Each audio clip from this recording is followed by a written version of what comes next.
We're diving into a topic that's changing how couples think about rest, relationships, sleep divorce. Joining us is Dr. James Rowley. He's a spokesperson for the American Academy of Sleep Medicine and former board president, to explain why sleep divorce, what it means, and why more couples are openly choosing this route.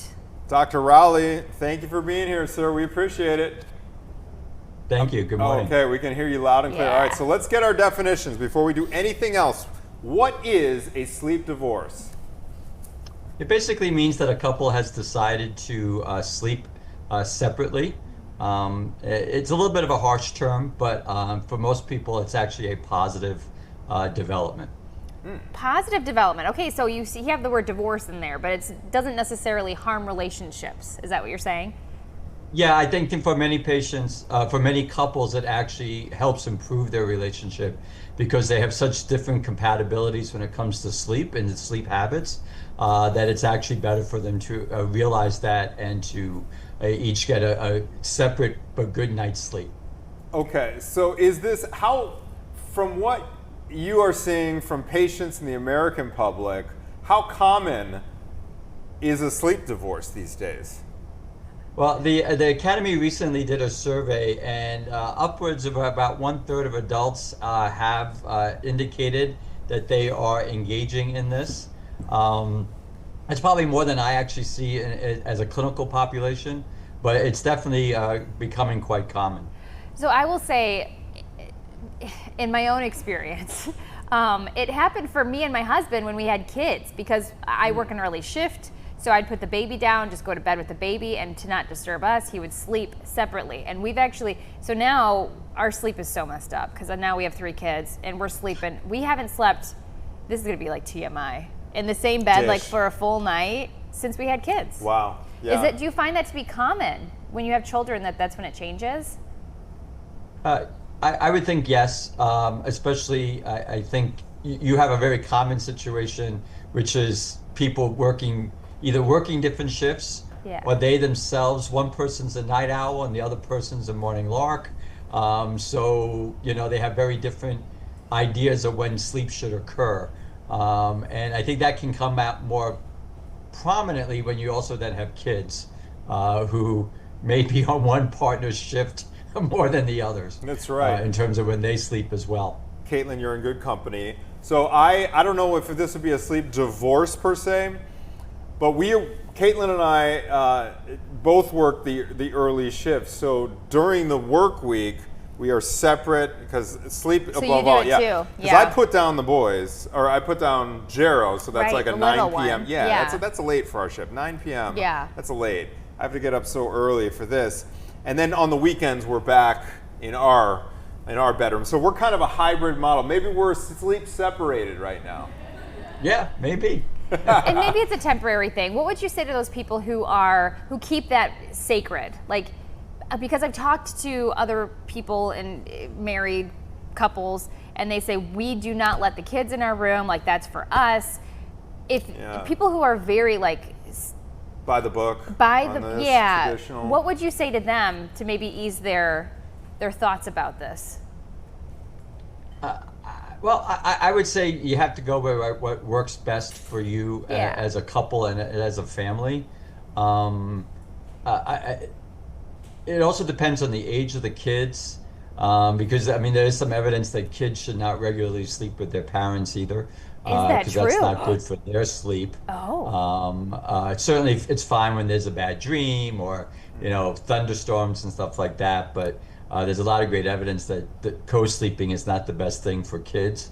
And so you really have to take each couple and each family sort of individually to see what would work for them. Can we dive into that? I think that's what I would basically say. Why is co-sleeping with your children not good for the kids?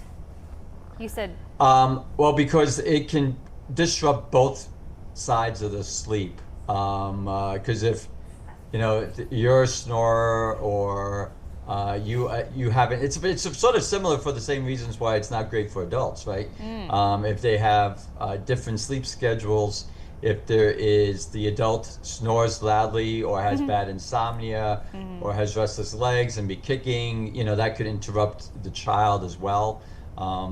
So generally, co-sleeping it's I think there's evidence that it might be okay if it's in the room, but not necessarily in the same bed. And so kids need to learn, and then also kids learn to not sleep unless they're with their parents, which is also not a good thing, especially when you're doing it with really younger ages. Yeah. Probably not as much of a problem with older kids, because older kids don't want to probably sleep with their parents anymore. Dr. Rowley, can there be a downside in terms of intimacy and connection when a couple decides to sleep in separate beds?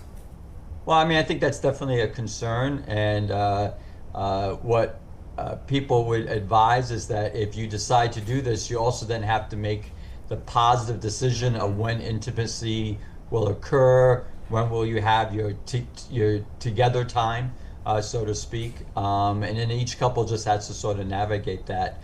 But I think that's something that each couple has to just work on their own. I think too, it's funny because a lot of times with couples, one is a cuddler and one is a don't touch me. Yes. Maybe with your toe when you're sleeping. So that might be an issue too. Have you seen that in your talking to different couples? Is that a problem where it's one can sleep snuggled up and the other one is like, I need some space, it's too hot? I must admit, I don't think I usually ask that type of questions. I so would. I would be asking the most inappropriate questions if I was in your position. Oh, it's interesting. Where are we with the stigma factor of this, Dr. Rowley? The stigma factor? The stigma factor. Okay, for example, in mental health, it's becoming less and less of a stigma to go to therapy, to talk about the fact that you're in therapy, all that stuff. Where are we with regard to the sleep divorce? Caitlin and I, obviously, we're on TV. We're pretty open about this. I don't really feel a huge amount of like, oh my gosh, this is a red flag for my marriage. But a lot of that comes with the fact that we work the early shift. If I wasn't working the early shift, I might be a little more self-conscious about this, you know? Yeah, I think it's getting more accepted because it's being talked about, and it's in the media. I've seen articles. We're obviously doing this interview today. So I think it's definitely something that people are more familiar with and are comfortable with. There is definitely evidence that it's more common in younger people, which to me suggests that it's something that younger couples are willing to discuss and talk about. I think for older couples, they're probably, they come from an era where the expectation is you're going to sleep together, right, in the same bed, and so it's probably harder to change their ways. But I think definitely we're at a point where it's going to be something that's pretty common for a lot of people. All right, Dr. Rowley, I'm surprised to hear you say it sounds like sleep divorce is A-okay in order to get those Z's. I like it just because I'm if you've worked it out together. Yes, if you've worked it out together. Thank you so much for the perspective. You're very welcome. I think we're removing the stigma one day at a time here. Oh, yeah. Dr. James Get your Rowley, sleep. thank you, sir. Appreciate it. Thank you. Sleep well. You know, it's funny.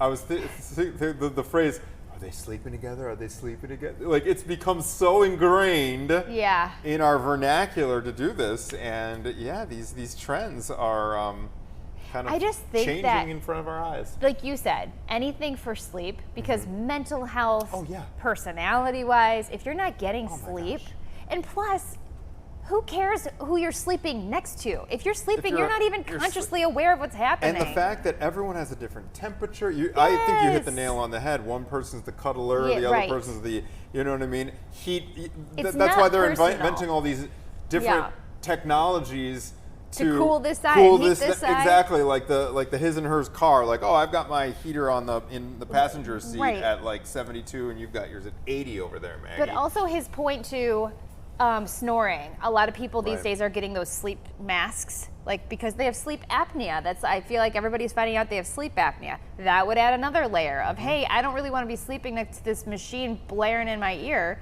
I'm gonna go sleep over there. Love you. Yeah, exactly. Bye. I'm gonna go sleep. See you in the morning. Who cares? Shame. Who cares? I think we are united in this. Simpatico. No shame at all.